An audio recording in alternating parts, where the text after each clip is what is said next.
anyway, my story starts last year. I had brain surgery. Okay, here in the States, at Johns Hopkins. This is exactly in July. Okay, because I had a tumor sitting on top of my brain. Actually, at the cranium, and then your brain isn't exactly on top of your, right after cranium. They have something called meninges, which is like a tissue. Okay, and my tumor was sitting right on top of it. Okay, on the right side. So I was, by the time they brought me, my sister-in-law anyway, she's a nurse, they brought me to the emergency. I was already what they would call in an altered mental state. Like, I didn't know, I couldn't walk straight, I couldn't stand up. My vision, I could hear them talking, but I couldn't see them, although my eyes were open. And anyway, make a long story short, they brought me to Johns Hopkins. I had 8 hours surgery, and when I woke up, my whole left side was paralyzed. And I couldn't remember a lot of things, I had amnesia. So anyway, I stayed in Johns Hopkins for a week. Then when they brought me back here to New Jersey, I had rehab first in St. Joe in Wayne, but I plateaued. And they said, we have to release her, we can't do anything anymore for her. She's not responding. So they moved me to another location at Mary Hart. And that's where I spent, all the way to September, or the end of September or October. And, well, I did learn, from not being able to move. I graduated to a wheelchair. Then eventually I got to a walker, and then they could release me. But I still had, I couldn't open my computer. I had forgotten how to open my computer. I had forgotten how to open my iPad. I'm an industrial designer, and I couldn't do anything. Okay, so I decided, no, I might as well go home to the Philippines because, there's nothing more. And besides, they were simply pumping me with too much medicines. I had steroids to start with. I was getting depressed. I wanted to jump off the window, and so they gave me a psychiatrist. And I told the psychiatrist, "Get out of here! You're not telling me anything new." So they put me on pills, which kept me happy. But you forget the here and now. When you're taking a happy pill, you suddenly stop your eating. You forget you're eating. You forget the here and now.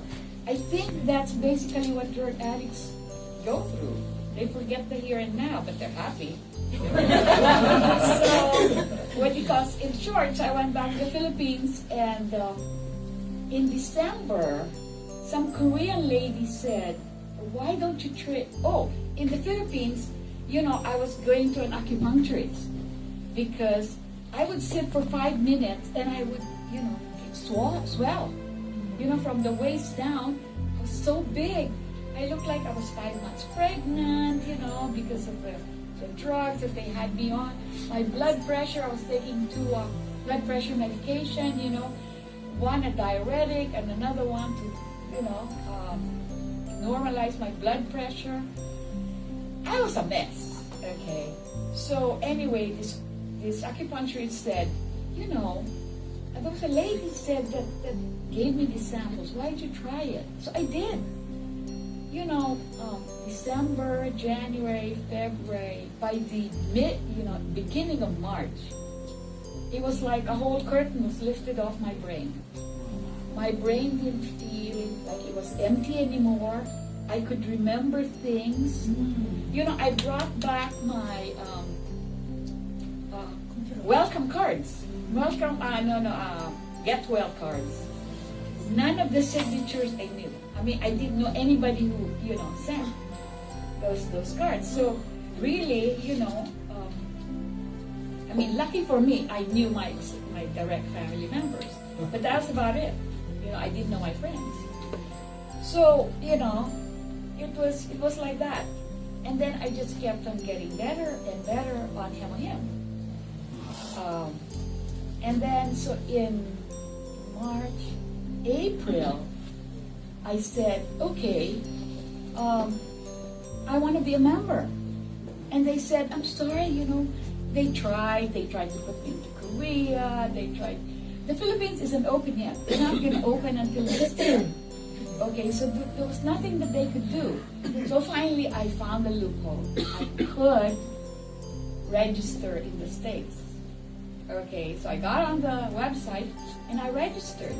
I told them, look, I'm already a member. I'm going to the States in July. And I said for my checkup.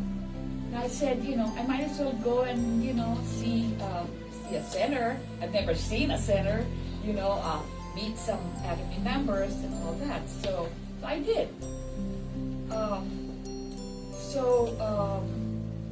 In the meantime, they said they didn't have any material in English in the Philippines. So I pieced together, what little they could, and then I helped them put together material in English that we could distribute to people. Plus, they brought me around the provinces in the Philippines. So now I do when they do presentations to the provinces, I'm the one that presents HemoHIM. Okay. So that's why we knew if you have depression or bipolar, that's why I told her, take it. Because our lady in Ipoh, she already went into not remembering the children and all this, not remembering what she had, and she is with heavy dosage medication for depression. But when she started taking this healing, the change in her come out. Now the son asked, do you know who I am? I know you are my son. Yeah. How many she But took per day? she takes only one packet a day. And she, for 3 years she couldn't walk. Because her leg is so tiny, she can hardly eat. But taking HemoHIM, she begins to eat. And she began to walk now. And she can walk now. So the son have to lock the door, worried that she go out and don't know how to come back. That's funny. HemoHIM is an endless testimony.